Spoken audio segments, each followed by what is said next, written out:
د خبرو په لړ کې یاسر الحزیمي 3 شیان ډیر اسانه ډول باندې تعریفوي او د اعتماد په نفس او غرور ترمنځ فرق کوي. یو په ځان ډاډ یا اعتماد په نفس دی. د خپل وړتیا شعور چې هغه وړتیا په انسان کې وي دې ته اعتماد په نفس وایي. غرور په هغه وړتیا ډاډمنېدل چې انسان په وجود کې بیخي نه وي، انسان هغه نه لري وړتیا، خدای په ډاډی غرور پې کوي. او ځان کم ګڼل بیا د وړتیا په شتون کې پر خپل ځان بې باوره کېدل یا اعتماد نه لرل، دا ځان کم ګڼل دي. د خلکو خبرې په انسانانو تاثیر کوي، خو کله چې انسان په ژوند کې لاسته راوړنې ولري نو په هغې زړه ډاډه وي او د خلکو خبرې پرې ډېر تاثیر نه کوي. خو که انسان په ژوند کې لاسته راوړنې ونه لري د خلکو خبرې ډېر زر پرې تاثیر کوي او اغېزمنوي. له لاسته راوړنو سره سره انسان نشي کولی چې د خلکو خولې بندې کړي، اما کولی شي خپل غوږونه بند کړي، پرده پرې راونغاړي او د خلکو نظرونو له اورېدو ځان بې پروا کړي. ځکه دا ناممکنه ده چې موږ د خلکو خولې، د خلکو سپکې سپورې او منفي نظرونه بند کړو. خلک د خپل رب په اړه منفي نظر څرګندوي، جرأت کوي خپل خالق د هغوی ژوند، واک، روزي، هر څه د هغه په لاس کې ده، هغه په اړه وایي. ځینې وایي د الله لاس تړلی دي، ځینې وایي الله پاک فقیر دی، ځینې نور بل څه وایي، نعوذ بالله. او د رسول الله صلی الله علیه وسلم په اړه خلک خبرې کوي. نو زه ورته څوک یو؟ نو ما ورته نشي خوندي پاتې کېدی د خلکو له خبرو. موسی علیه السلام الله پاک ته ویل ای ربه د خلکو خولې زما په اړه بندې کړه. الله پاک ورته ویل موسی دا خبره ما د ځان دپاره نه ده لیکلې، ما د ځان دپاره نه ده مقدر کړې، نو ستا دپاره به یې څه مقدر کړم. خلک چې هر څه غواړي ودې وایي، خو چې ته ملامت نه یو، په تا کې هغه ستونزه نه وي، دې حالتونو ته اماده واوسه چې کیسه کې مه کېږه. بله خبره د خلکو سره د ځان پرتله کولو په اړه ده. کوچنی وړوکی شی کله پیژندل کېږي چې مقایسه شي. کوچنی د غټ شي سره مقایسه شي بیا تفاوت کېږي. کله چې یو داسې شی له بل شي سره پرتله کېږي دونه برابري بیا غټه وړوکی نه معلومیږي. کله چې ته له خلکو سره ځان مقایسه کوي، پرتله کوي، هغوی درته لوی او مهم ښکاري، له دې سره تا ته ځان کم ښکاري. خو که خلک کم ګڼي او ځان درته لوی ښکاري بیا درنه کبر کېږي. ځکه رسول الله صلی الله علیه وسلم فرمایلي بطر الحق وغمت الناس. دا احمد ابن د امام احمد ابن حنبل په کتاب کې روایت شوی ده او مسلم هم روایت کړی دی. څه معنی؟ د حق ردول، د حق څخه انکار، په حق باندې سترګې پټول او د خلکو سپک ګڼل، دا کبر دی، دا د کبر تعریف دی. خو اوس حال څه دی چې هر انسان ته د هغه اصلي مقام په اندازه پام وکړي. څنګه چې دوی دي په هغه سترګه ورته وګوري، د یو انسان په سترګه ورته وګوري، داسې نه چې ډېرې لوړ کړي، داسې نه چې ډېرې ښکته کړي. له حده زیات خلک مه لویان کوه، ځان درته کوچنی ښکاري. له حده ځان مه لویوه چې خلک درته کوچنی ښکاره شي. منځ کې انسان ځان ته د ګټې او تاوان صلاحیت نه لري، بیا نو پاتې دا چې تا ته به څه ګټه او تاوان ورسوي. کله چې چا ځورولې خبرې درپسې کولې او یا د ضرر رسولو اراده یې لرله، دې حالتونو ته د یوې مخفي کمرې په سترګه ګوره. کله چې انسان نه خبر چې هلته کمره پرته ده، څنګه زر غوسه کېږي، طبیعي حالت ښکاره کوي بل ول. او کله چې خبر شي چې هلته مخفي کمره ده، څنګه اتومات ښه سړی شي. دا دویم حالت حقیقي حالت نه دی، اصلي حالت دی. اصلي حالت کوم دی؟ هغه مخکینه غوسه کېږي، طبیعي حالت کوي. د دنیا ژوند هم لکه د مخفي کمرې ننداره ده. ډېری حالتونه حقیقي نه دي. تا ته چې څنګه د خلکو هغه څېرې ښکاري، څنګه چې درته خلک ښکاري، دوی په اصل کې داسې نه دي. د خلکو راضي کولو او ناراضه کولو لپاره دنیا ته نه یې راغلی. موږ دنیا ته د هغه څه ترسره کولو لپاره راغلي یو چې الله پاک یې له موږ غواړي، الله پاک پرې راضي کېږي. دې ته نه چې خلک لوی او کم وګڼو. که په دې مفکوره اوسې د خلکو انتقادونه خبرې در باندې په اسانۍ اغېز نشي کوی، ځکه دوی ته به ته هغه ګمان کوي چې دوی دي هغسې څنګه چې دوی دي. امام الاوزاعي چې کله د وخت د امیر لخوا ایزار کړی شو، کفن یې اغوستی و ځکه چې امیر ډېر ظالم او دی په دې فکر ورغلی و چې وژني به. کله چې ورغی د دې پر ځای خلکو ځانونه راټول کړل ځکه د کفن اغوستی و. خلکو ویل چې اوس به وژني. برعکس امیر یې قدر وکړو، احترام یې وکړو او خپل څنګ کې کېناو، ښه په قدر و عزت یې بېرته رخصت کړو. پوښتنه ترې وشوه چې د دې حکمت څه و. زه چې کله راننوتم ما چې د حاکم یا د امیر په خپل تخت باندې ولیدو چې دومره شان و شوکت کې ناست دی، الله پاک را په یاد شو چې په عرش باندې استوا کړې، دا به څه شان او دبدبه وي. عادي انسان د ځان ته ضرر رسولو صلاحیت نه لري، بل ته د ضرر رسولو صلاحیت به څه ولري. نو همدا و چې هغه راته کوچنی ښکاره شو، ځکه چې کله الله پاک لوی ګڼي انسانان درته کوچني کېږي، ځکه نفع او ضرر د الله پاک په لاس کې دی، انسانانو نه دی. ته چې کله انسانان ته د هغوی تر اصلي حیثیته لوړ فکر کوي، لکه مدیر د خپلې روزي سرچینه ګڼي یا خپل برخلیک وظیفې پورې تړي او یا داسې نور، ته دوی ته له حده زیات فکر کوي. دغه انسانان دي د دې لپاره راغلي چې ستا په اړه د الله پاک اراده تمثیل کړي. انسانان د الله پاک د ارادې د تمثیل لپاره دی او بل لپاره مسخر کړای شوي دي، اسباب دي. ته چې الله پاک د خیر اراده وکړي، انسانان ته مسخر کوي، ټول نظام یې ته مسخر کړی دی، تابع کړی دی. ځکه د انسان پر ځای باید الله پاک تکیه وکړو. خلک خپل رب ته پرېږده.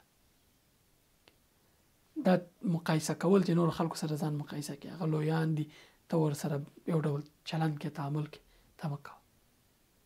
ته دغه انسانانو په ژوند کې دننه شه، زر قسمه مشکلات لري، زر قسمه ستونزې لري. پاتې دا چې ته د هغوی په شان ته که د هغوی په ځای شي، ته به سل ځله په دې خپل اوسني حالت باندې شکر وباسي. بیا د یوې پوښتنې په ځواب کې چې له څه ډول خلکو سره چارو کې مشوره وکړو، دی وایي له داسې چا سره مشوره کوه چې د 3 شرطونه ولري. حاکم وي، تا ښه وپېژني او ستا په موضوع باندې ښه پوهي. بیا نو خبره یو بل مهم ځای ته ځي، اوسنی غربي انفرادیت یا انډیویژوالیزم. ځینې مسلمانان ځوانان هم ترې متاثره شوي دي او عمل پرې کوي. دا په شدید ډول باندې مردود یا رد کړای شوی دی، د طبیعي ژوند خلاف دی. انفرادیت ځانځاني ته وایي چې هر سړی خپل خواهشاتو پسې منډې وي، هر سړی خپل کار کوي، خپل ځان خوشحالولو لپاره ستړی، نور خلک کورنۍ خپلوان ترې پاتې. یاسر الحزیمي وایي له انفرادیت سره اطمینان او ډاډ نه راځي. ډاډ او امنیت کورنۍ سره له تړاوه راځي، خپلوانو سره له تړاوه راځي. پخوا به هڅه کېده چې لرې کورنۍ خپلې کړی شي. مثلا هېڅ به دې نه پېژندو، پلار به درته ویل دا دې تره دی، ماما کړی شوی به و، هېڅ به ستا خپلوان نه و. دا به په قصدن کېده، ځکه پلار به یا کورنۍ به غوښتل چې دا کورنۍ پراخه شي، ته د هغوی سره تړاو ولري، ستا اړیکې پراخې، سبا هغوی ستا مرستې ته راشي، ته د هغوی هم مرستې ته راشي. خو انفرادیت د دې هر څه مخالف دی، ځکه چې ته په لوی لاس پردي خلک خپلوي، په دې معنی چې اړیکې دې پراخېږي او لا ډېر خلک د اړتیا پر وخت ستا مرسته کوي. همداسې ته هم د خلکو پکارېږي، غم کې در سره ګډون کوي، ښادي کې، ټول ژوند در سره خوندور کېږي. همدا چوکاټ ته دې ته اړ کوي چې خپل سلوک او ژوند عیار کړي د اصولو او د کوم هغه کلتور چې د هغې مطابق. د دې سره داسې نشي ویلی چې هر ډول مې خوښه یې زه کوم، ژوند کوم، هر څه چې مې خوښه یې زه کوم، ځکه ته بیا د هغوی استازیتوب کې هغوی ته اجازه نه درکوي چې ته دغسې سلوک وکړي چې د هغوی د اصولو یا د ټولنې د اصولو خلاف وي. خو که د خپلې کورنۍ او ټولنې اصول ته ژمنتیا نه ښایي، بیا چې ته څنګه ژوند خوښ یې هغه کوي، نو همدا ده چې ټولنه در سره ورو ورو مخالفت شروع کوي او ته خپل قدر له لاسه ورکې، ګوښه کېږي، یوازیتوب ته ځي. په نتیجه کې خوشحالي دې هم خپله شي، غم دې هم خپل شي، او د غم په وخت کې تنها پاتې، خوشحالي دې یو دوه کسه در سره ناست دي. کله چې بیا ستا خوشحالي کې نور خلک ګډون وکړي، لا زیاتېږي خوشحالي دې. غم کې د خلک ګډون وکړي، غم دې تقسیمیږي. همدا د کورنۍ د پراخېدو ګټې دي، او همدا ده چې انسانان یو بل سره تړلي دي. انسان ټولنیزه پدیده یا اجتماعي پدیده ده. بې له ټولنې، بې له راشه درشه اړیکو باندې انسان یوازې کېږي. د غم په وخت در باندې غم بوجي، خوشحالي دې یوازې ژوند شو. چې غم در سره تقسیم شي، خپل خپلوان تقسیموي.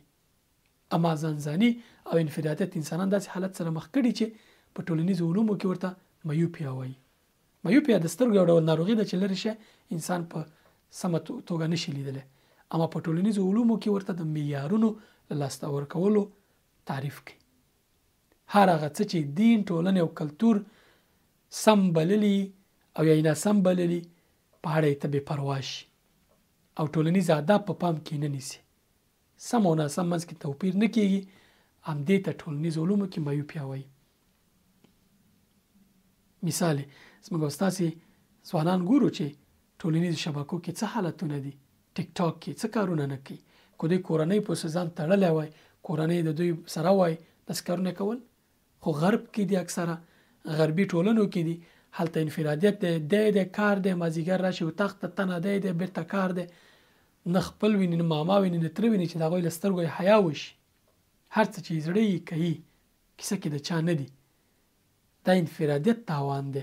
که دوی ځانونه ټولنې پورې تړلی، ځانونه خپل کلتور پورې، دین پورې، خپل خپلوانو پورې تړلی او دا فکر کولی چې دا کار زه کوم، زما خپل خپلوان سره په دې مشکل لري، زما د کورنۍ زما د ټولنې نوم بدیږي، هېڅکله داسې کار نه کوم. خو دوی د هسپ غوندې سهار کار ماښام کور، سهار کار ماښام کور، هماغه اتاق کې چې فکر کوي همدا اتاق دی، نور څه نشته، هر څه ورته عادي شي، مایوپیا باندې اخته شي. د ټولنې، د دین، د کورنۍ هر څه اصول او هر څه له پامه وغورځي، ځکه دا حالت راشي.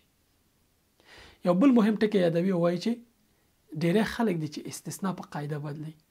مثال وایي ځینې خلک وایي چې هر هغه سړی چې ګیره لري ښه سړی نشي کېدی، یا ټول کسان چې ګیرې لري ښه خلک نه دي. یا حجابي ښځې په اړه وایي چې ټول حجابیان ښې ښځې نه دي، یا حجاب چې څوک یې ښې ښځې نه دي. ګورې په هغه کسان چې په سنتو برابر دي، هغه کسان چې حجاب کوي، دوی کې به ناسم خلک وي، اما دا به ډېر کوچني ده. استثناء ده په قاعده بدلول باندې دا ناسم کار دی او په دې باندې د قاعده حکم باید ونشي. دا اسانه قضاوت ده، اما ستونزه دا ده چې استثناء پکې په قاعده بدلیږي او حکم د هغې په اساس کې، یعنې څو کسانو په خاطر باندې ټولنه منفي فکر ورته کېږي او منفي حکم پرې کېږي. همدې ته د معیارونو لاسه ورکول وایي چې په ټولنیزو علومو کې ورته مایوپیا وایي. دا ډیره مشکله ده. پولنډي ولس له برتانوي ټولنپوه فیلسوف باومن ټولنیزو معیارونو له لاسه ورکول خالي عرش سره تشبیه کوي. خالي عرش یعنې څنګه دی؟ وایي کله چې جرمن فیلسوف نیچه اعلان وکړ چې د هغه په باور هغه خدای چې د په ذهن کې وو، هغه ویلي چې خدای د په ذهن کې کوم دی مړ شوی، چې کله هغه مړ بللو نو د هغه دین یا هغه قوانین چې په انسانانو باندې حاکمو دغه خدای له مرګ سره هغه له منځه تللی دي. نو اوس به د ښه او بد حکم له کومه ځایه کېږي؟ نو د دوی په باور چې انسانان به په خپله ځانونو ته ټاکي څه ښه دي څه بد دي. کله چې انسان په خپله ځان ته ښه او بد معیارونه وټاکل، ورسره انفرادیت یا ځانځاني یا چې په انګلیسي کې ورته انډیویجوالېزم وایي او نسبیت یا ریلیټیویزم منځته راغلل. په انډیویجوالېزم کې فرد په ټولنه خپلې ګټې لومړی بولي او ریلیټیویزم یا نسبیت کې یا نسبي فکر هغه څه دی چې یا هغه نظریه ده چې وایي هیڅ حقیقت یا ارزښت یا اخلاقي معیار مطلق یا ثابت یا عمومي نه دی، بلکې دا هر څه د وخت، کلتور او اشخاصو نظریو پورې اړه لري. یعنی یو شی چې په یوه ټولنه کې ښه ګڼل کېږي په بله ټولنه کې بد ګڼل کېږي. مثلا یو حقیقت یو کس ته رښتیا ښکاري، بل کس ته ناروا غلط ښکاري. د دې نظریو سره انسانیت په حقیقت کې له منځه تللی. ځکه هغه څه چې ما ته به ښه ښکاري تا ته ښه نه ښکاري، تا ته ښه ښکاري ما ته ښه نه ښکاري. اوس چې کله یو خدای نه وي، یو رب نه وي چې د هر څه تنظیم کړي، یو عمومي دغه نه فکر نه، دا خو انسانان د خپلو ګټو دپاره سبا دغه کس په خپله ګټه باندې یو شی ښه تعریفوي، تا ته وایي دا صحیح دی، غلط شی وایي. کله چې د دوی په فکر عرش خالی شو، دغه فیلسوفانو په فکر باندې رواجونو یا عمل لیدلوری یا ټرند واکمن شو. ټرند یعنی ډېر خلک چې یو شي پسې ځي او همدغه عمل لیدلوری یا رواج پر انسانانو باندې حاکم شو او انسانانو ته خو بد تعریفوي او لیدلوری ورته ټاکي. خدا چې عامه لیدلوری یا ټرند بدلینونکي طبیعت لري نړیوال کېدو یا ګلوبلایزیشن ته لاره هواره کړه. د دې سره د نړۍ لپاره یو ډول کلتور، اقتصاد او سیستم تحمیل کړی شو. مثلا نیکټايي د رسمي لباس لپاره نړیوال معیار شو. سیمه ییز لباس په رسمي لباسونو کې نه حسابېږي. چې نیکټايي دې نه اچولي رسمي نه. یو ژبه د نړیوال معیار په توګه د نړیوال ژبې په توګه په نور وتپل شو. او که هغه د چا نه وي د نړیوال پروډکټ ته لاسرسی مشکل دی. محلي ژبې پر وړاندې پیکه شوې. خلک اوس خپل ژبو کې هغه اصطلاحات کاروي. نیمه ژبه په انګلیسي وایي ځکه چې معیار دی که نه چې ته باید ښکاره شي چې پرمختللی عصري روشنفکره. محلي خوراکونو ځای برانډ خوراکونه ونیو. خپل وطني طبیعي خوراک پر هغه مصنوعي برګرونو باندې پیکه شوي دي. سیمه ییزې رسنۍ پیکه شوې او نړیوالو رسنیو د خلکو اذهان په خپل کنټرول کې ونیول. او همداسې نور که چاته دې مخالفت کوه 3 انتخاب لرل. 3 حالتو باندې تابع کېدل: د استعمار یا ظلم له لارې تابع کېدل، د رسنیو او تعلیم له لارې د سافت پاور په توګه یو شی نورمالایز کول، خلکو کې عادي کولی، او بل چې د وروسته پاتې یا پسمانده کېدو ټاپه لګول، په دې توګه یې له صحنې لرې کول چې ورسره اختلاف د اختلاف پر ځای په شاته تګ یا وروسته پاتې والي باندې بدل شو. یعنی پخوا به بېلابېل کلتورونه متفاوت ارزښتونه بلل کېدل، خلکو به ورته احترام کو. اوس یو کلتور ونه مني نور کلتورونه ورته پر وړاندې کم ښکاري، عامه مني. که چا مخالف لوری غوره کاوه نو داسې معرفي کېدو چې دا نو نړیوال کېدو نه وروسته پاتې دي، دا پسمانده خلک دي، دا انسانانو کې بیخي شماري نه. مثلا که ته د نټفلیکس میاشتنی سبسکرپشن نه لري، یا سنپ چاټ نه کاروي، یا سوشل میډیا کې فعال نه، یا آیفون نه کاروي، ته په کومه سترګه کتل کېږي؟ ته وروسته پاتې بلل کېږي.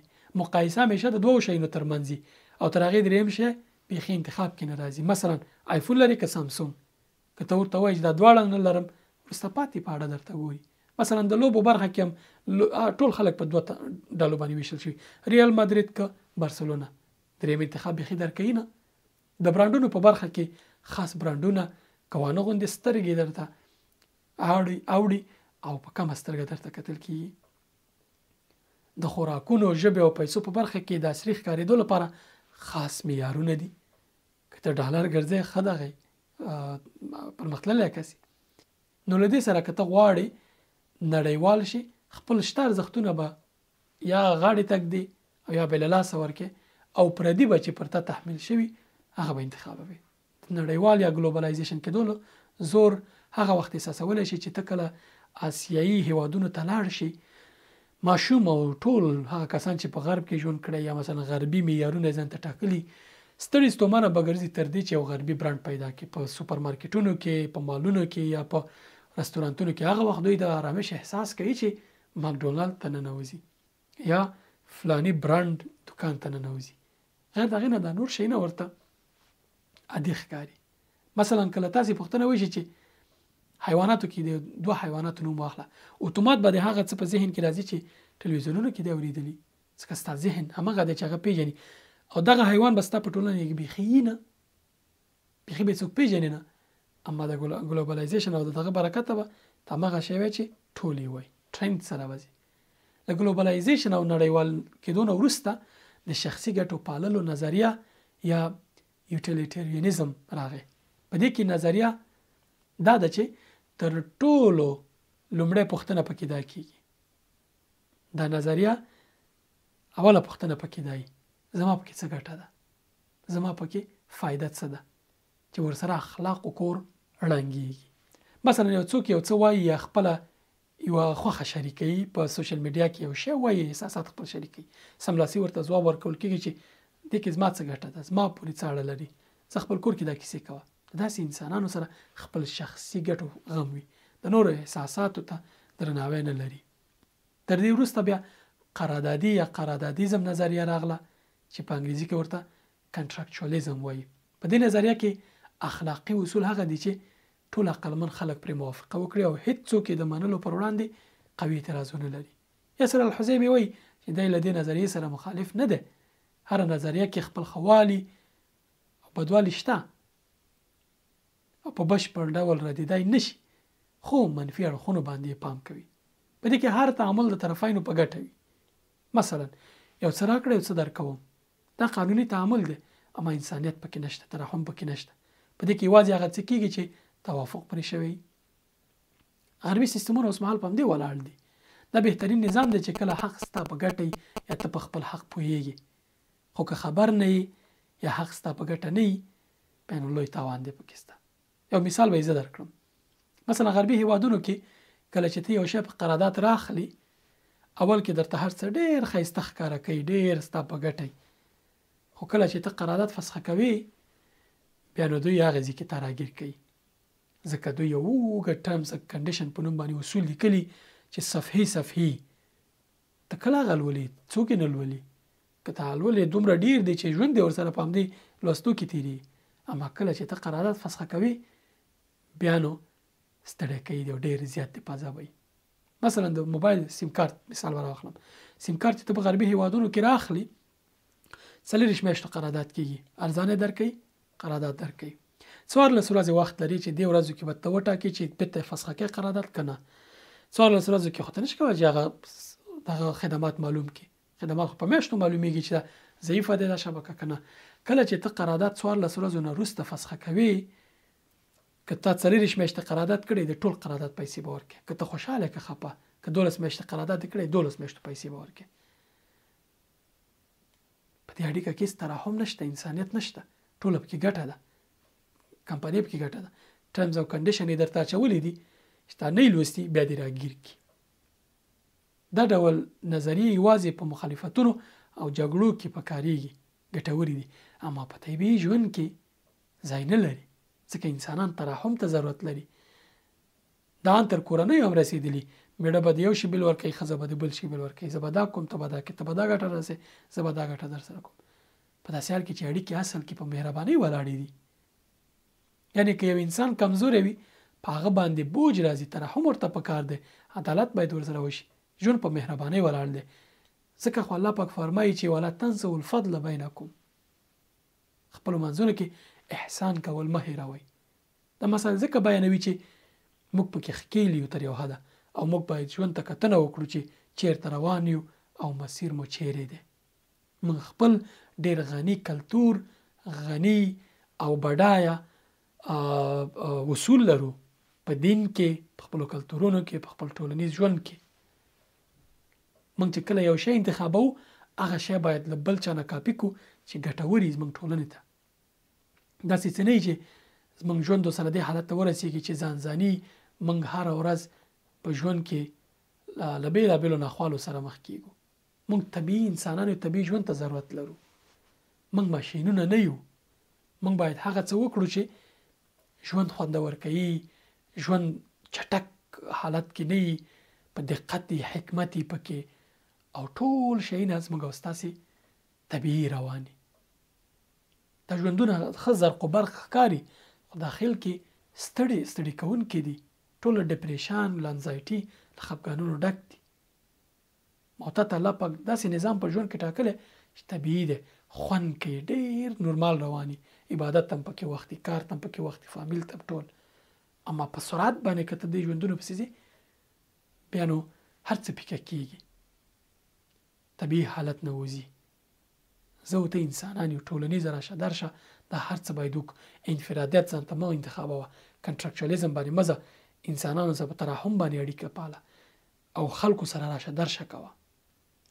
لکه څنګه چې د دې ویډیو په پیل کې وویل شول، دغه یوازیتوب، اوږدمهاله یوازیتوب د ډپریشن، ژور خفګان او د دې شیانو اصلي لامل دی.